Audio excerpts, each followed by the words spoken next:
is parked right out in front of the museum. It says Preston Boosters. So I guess that's their one of the school teams in the area here. Always go forward, Preston, Minnesota. Is this cool or what? So here's the front of the car. Over here, it's an Oldsmobile. This is a 1950 something. I'm not sure the exact year. I'm gonna bet probably about a 55 or 54. Maybe it says here. Tells you about the car a little bit. Oh, it's a 52 Oldsmobile. Wow, yeah, so here you go. Here's the inside. That's towards the front of the car. And this over here is towards the front of the car. Yeah. There you go. No matter what direction you go in life, you can go forward. There you go. I think that's so cool. But we're going to head into the museum now and see what we can find in there. So what they did here was they renamed this campus Ila Mae Noel Larson Olsted. She is, what I was told, is 95 years old now. And a lot of the history that you see here is her story and her parents' story and about the railroad. And some of these pictures is, her when she was a child back in the railroad days up until when she was signing magazines here that had her story in it at the Historical Society. So this is really cool. And this explains what the campus is, what you see here, and it's dedicated to her. And then this is her story, and I'm going to show you something else. So if you ever visit this museum and you see that plaque out in the front that I just showed you, and you come in here, this is all the information that she had gathered and wrote down with the pictures and everything. And one of the pictures that I showed you where she was signing a magazine winds up being this one right here. And her story is in that magazine, so that's really cool. So I'm here with Jon, and he's going to show me the engineering map so we can see exactly where we're at and what's going on here. That's right. Now this is Fillmore Street, the main street through Preston. The river is over here, is our big landmark. And of course the railroad followed the river and came into town here from the north, came south. It was a 3-track yard, and the original depot was about 2 blocks south of where we've done this recreation of a depot. We are currently right here. The old historic depot was right here, and just south of that was a turntable and a 3-stall roundhouse. And then further on down the line, dead-ended at the river and served a big soybean mill down here. So that's the layout. And further east, it went east and branched off and went down to Harmony on the right, or you went straight ahead and it connected over to the line from La Crosse to Austin, which is still a pretty busy line. Okay, and the railroad, what railroad was the first one to come in? What, 1879? Yeah, that was the first railroad was actually the Caledonia and Western. It was a narrow gauge line up the Root River Valley from starting in Reno and Caledonia and on up the line, Spring Grove, Harmony to Preston. And that narrow gauge line operated that way until the nationwide switched to the standard gauge. And then finally, early in the 19th century, the Milwaukee Road finally consented to connect this line, which was really just a branch with Preston being the terminus, decided to connect this, finally agreed to connect this line 6 miles out to their line, which ran from Austin to La Crosse. Wasn't it, though, the 1880 when they bought out that other line? It was by that time it would have been the Milwaukee the Chicago, Milwaukee, and St. Paul So Railroad. Chicago, Milwaukee, and St. Paul. Yeah, they bought it out, and as my understanding is that they bought it out at the point that it became the standard gauge, and I don't remember what year that would have been. So they could have leased it then for maybe an amount of years. Yeah, they did, but they still refused to build that direct connection, so everything leaving Preston still had to go down to the Mississippi River, Reno. So the information I found on the depot was that it was first built by the Caledonia Railroad. Is that correct? Well, the Caledonia Railroad, according to John Lukey's written a lot of the history books, we think there was a small depot, a narrow gauge, right on Fillmore Street. Okay. And then when they connected directly to the Milwaukee Road built the depot further south here. Okay. And that's the one we still have a lot of pictures of and have tried to imitate in the architecture here. Mm-hmm. Okay. Well, thanks a lot.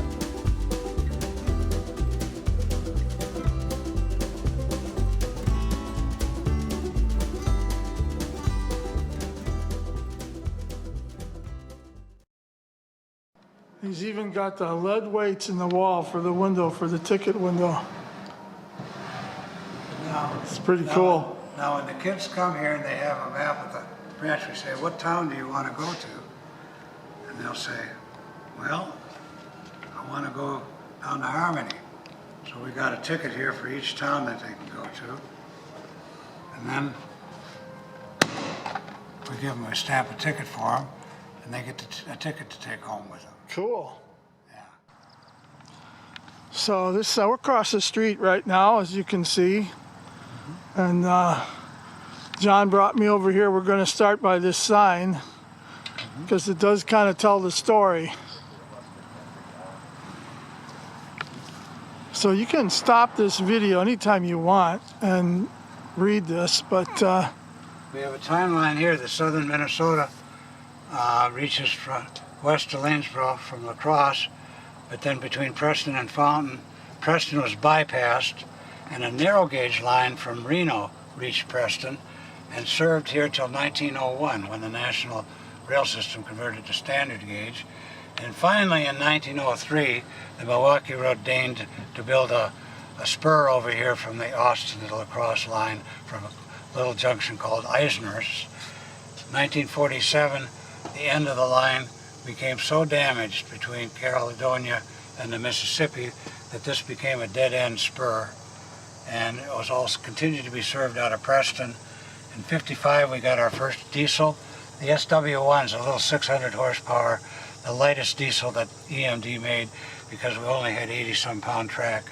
And then finally, tragically in 1976, the last train left Preston, and the line was subsequently torn up. Yeah, very nice. So this is called a day on the railroad, and this series of pictures was taken by a college classmate of mine, Walt Dunlap, and years later our paths crossed, and he said, I still got those pictures, so here they are.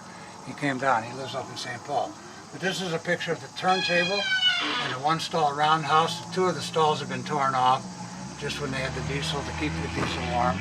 And here is a picture of the original Preston depot, 2 blocks south of here, with a bay window caboose, a sister of this one right here, and an outside braced boxcar waiting for the morning train. And behind that is the dry milk plant, and you can see a Sioux Line boxcar being loaded back here. And so they had to spin the engine around to face the right way to go to Eisner's. This is a Y at the south end of the yard. This is a soybean plant in the back. That was also served by the railroad. Here we are pulling out an empty boxcar from the way freight track. And here we are leaving Preston on the northern end of the yard, right along, paralleling the Root River, all the way to Eisner's. And here we are, a beautiful shot along the Root River. And the Eisner's Junction, again, just a little 3-track yard. And the westbound train from La Crosse was coming up, and they were leaving off cars for Preston on one of the tracks, and they were picking up the cars from Preston on the other track. And here they are heading up the infamous 450-foot elevation Fountain Hill, the hill that the Milwaukee Road chose to go up in their hurry to get to Austin instead of staying in the river valley and coming through Preston. And this was the Preston train now returning to Preston with a lot of new clean boxcars. They'll be loading using them to load dry milk here. One of the things, in fact, the thing that really made Preston unique as a railroad town was that we were first of all, the terminus of the original narrow gauge line up here, and then we were the terminal that served both the branch line and the connection to the Milwaukee Road at Eisner's. So the crews, the train crews, were all based in Preston. The section crew was based in Preston. So we had a lot of employees, railroad employees, not just having the train come through town, but the railroad employees lived here. And when we dedicated our new history sign, we told people we'd like to name as many employees as we could. And as you look at this sign down here, we've got 40-some employees, and the names were still coming in the week we wanted to dedicate the sign. I said, at some point we have to cut it off. But this was a place where the railroad really had a presence 24 hours a day because we had so many of the crews living here. Yeah, so because of the personnel, there was railroad life here. There was very much a railroad life here. Yep. The depot was constantly manned. There was enough business here yet when I was growing up, so they had a main depot agent as Bill Ott, but they also had Russ Fisher as an assistant, and sometimes they'd even have other people coming in to help to handle all the filling out the way bills and so on. So looking at this elevator that's here, and then they've got restrooms they've built here now between that and what was these were all sheds that were owned by a local feed and seed company, where there would be a variety of supplies and salt and coal and bag supplies that the town needed, and they had a big coal unloading pile down at the end here where they unload the hopper cars. So was this building at one time the coal shed, or? The coal shed was really more at that end, and this building they were used to store all kinds of other things related to the town. And so that when natural gas came here, that coal business and the railroad converted to diesel, they didn't have a need for it. So we are going to revisit this elevator. And this was built in 1902, and it was built by the Milwaukee Road. And I do have the builder's name, and I'll put that up for you right now. So John opened this up for us, and we're going to go in. So this is the grain elevator leg, okay? So you can see where your grain would go in this. And then it would go all the way up to the top. Let's see if we can do this here without getting dizzy. Look at this thing. All the way up. Yeah. And I could shoot into different bins from up there. Yeah. Isn't that something? That's awesome.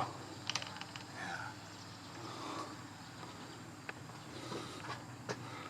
This is naturally this would be the walls, and there would be grain inside these, right? Yep. On both sides, all the way down. Yep. That probably was a door at one time. A couple of them down here. Yep, and the same thing on this side. Two different bins for different grain. Mm-hmm. Yeah.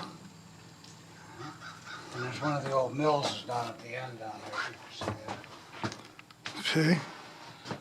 Yeah, there's an old mill there. This is so cool, isn't it?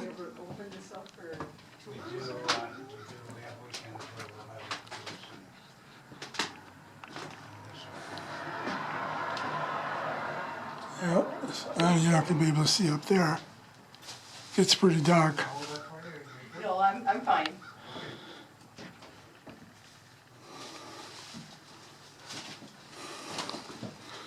Yeah, you can see the way the 2x4s were put in here. It's all flat. Yeah, yeah. Like it's pegged? Yeah, but they're flat. You know, two by four. The 2x4, and this is you're seeing the 2 inches. The 4 inches is the flat part. You can look at the window to see that. Mm-hmm. Yeah. And I'll bet if you did measure these, this goes back far enough where they would be 2 inches by 4 inches. We can take a picture of the outside when we go out there. Yeah, that would be how they filled the cars then, Yeah, that's how they filled the railroad cars up. with those Be chutes. grain going to Minneapolis to the mills or going other places for Yeah, cattle feed or whatever. Yeah. And then these old wood doors here, they could actually, I guess, pull something in here and they could load or see what the levels are. The yeah, level of the grain was in the different bins.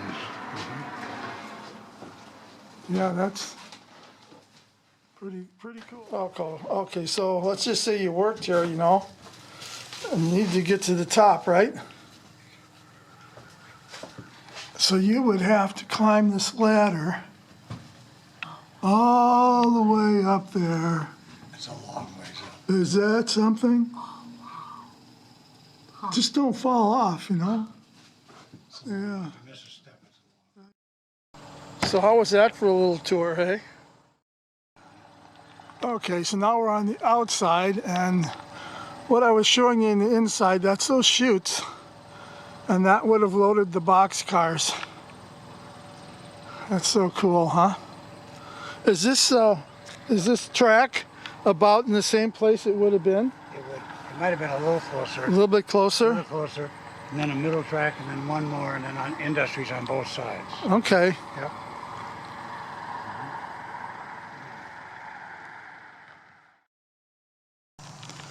So this is the back side of the depot, and you can see the elevator there. You can even see that box car back there. So there were like 3 tracks to the right of that elevator.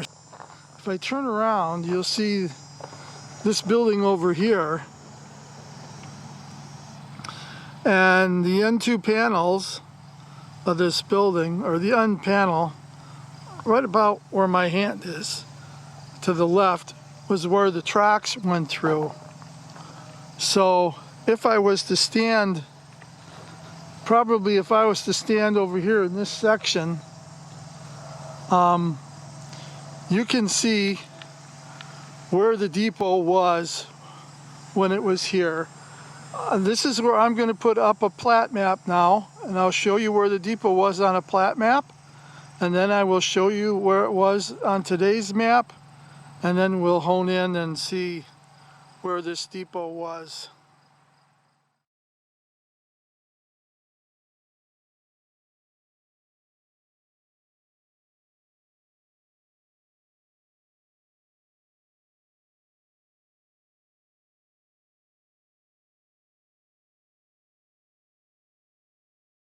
So you saw it on the maps, and if I was to hone in from this direction, this is about where you would see the depot, right about where that higher section is in that building is where the depot once was. And I'm going to plug in a picture so you can see what it looked like here. And this is compliments of the Preston Historical Society right here.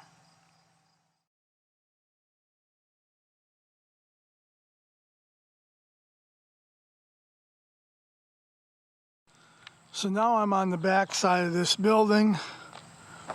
You can see where the corner is now. This section over here is where the railroad tracks came through. And right about where you see that upper section is about where the depot was. And that was coming around here making a bend. And then it went from 3 tracks into 1 as it left town. And this is what I was told is the old railroad bed back in the day. This is what it's following. It's a little bit of history right there. Well, what'd you think? This is an awesome place, just awesome. I can't believe they opened up the elevator for me to see the elevator inside. That's frosting on the cake. Yes, by the way, he's gonna be my new best friend. Yeah. Oh, I just love this history, you know that. So anyways, if you like this video, help me out on YouTube and give me a like. I'd really appreciate it. And don't forget to join my Facebook group page. You can get there from my Mr. B's Hiawathaland Rails page. Just look for it and you'll find it. And hey, I'll see you on my next one. God bless you all. Have a great day. Yeah, it's a great day, you know? It is. Take care.